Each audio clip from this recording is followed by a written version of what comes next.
Hello and welcome to day 13 of our 14-day challenge of the road ahead. Today's quote is, "You are not responsible for anyone else's happiness." Now, today's lesson is for those of you who have a long history of people pleasing. So I want to start off by being really clear. There is so much that we know in theory, but man oh man, applying it is a whole different kettle of fish. So, do we know that we're not responsible for anyone else's happiness? Of course we do. Consciously, we do. However, if you're a people pleaser, it means that somewhere along the way you made an agreement, like a pact or a promise to yourself, that you would be responsible for other people's happiness. Now, you probably don't even remember that you agreed to it, but what I'm about to share with you may just jog your memory. Remember yesterday I was talking about how some experiences can have a strong hold on you?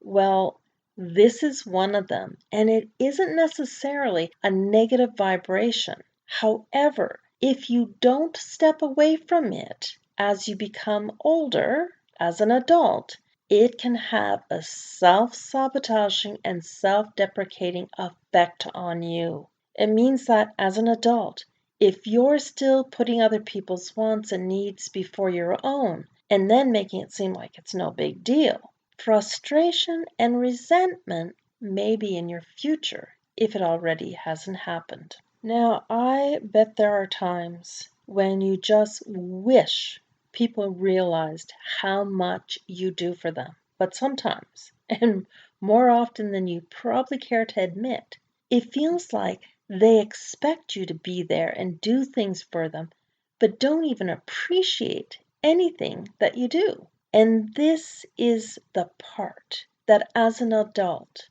where the vibration that you'll start to carry isn't one that is beneficial for you.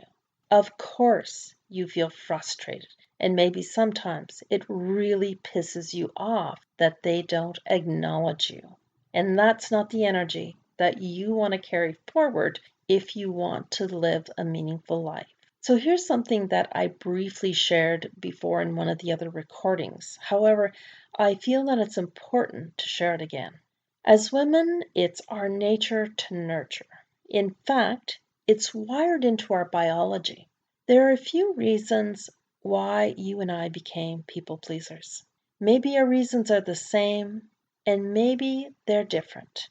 Here's one example of a reason why you may have chosen to be a people pleaser. If you grew up around any sort of negativity, chances are you chose to do whatever you could to keep people around you happy. For myself, I witnessed a lot of sadness among my entire family, and I decided that it was my job to make people happy and do whatever I could, as much as possible, to keep them that way. In my family, I was the youngest of 5 girls, and I was about 4 years old when I made the decision. Now, that's a pretty big thing to take responsibility for as a child. I'm going to share a bit of the details of my own experience as a means for you to possibly tap into that point that as a child, you too made that agreement. I remember the night. My father and one of my sisters were outside. I was in my bedroom at the window, breathing quietly as possible to hear what was being said, but I couldn't. I remember my sister was crying and Dad was raising his voice angrily. I was so mad at my dad, but when he came into the house, he seemed upset and he had tears streaming down his face. 2 people that I loved were hurting, and I didn't want them to be. That was my moment and experience. Now, I'm going to invite you to take some time and reflect on your own childhood. Chances are you'll more than likely remember what it was that triggered you to make that decision so long ago, to take responsibility, to make other people happy.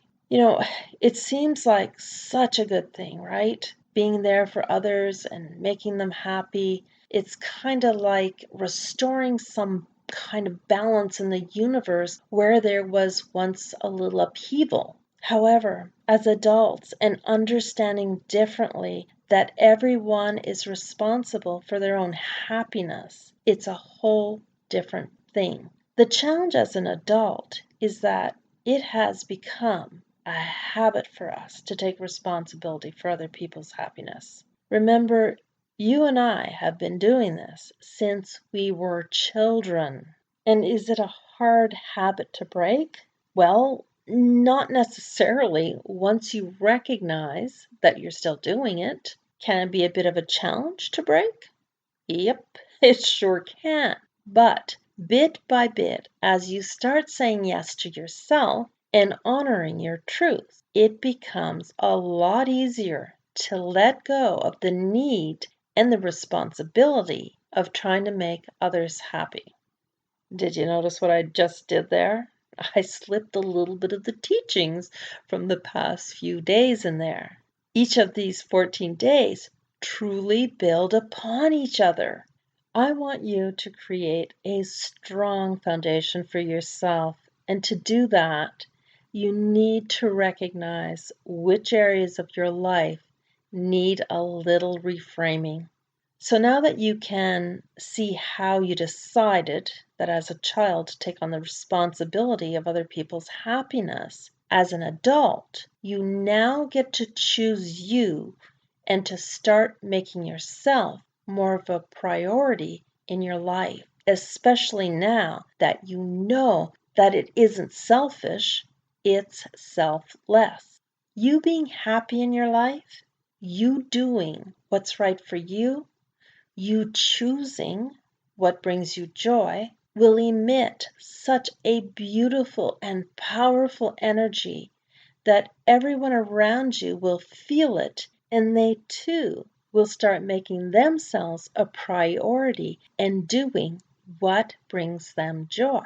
You'll be taking on responsibility for your happiness, and they'll be taking on responsibility for their own happiness. Consider this: the happier you are, the more of a difference that you'll make in other people's lives. But your life starts with you. Now, step into your day and be the woman you were born to be and are meant to be. Now go out there and have an absolutely amazing day.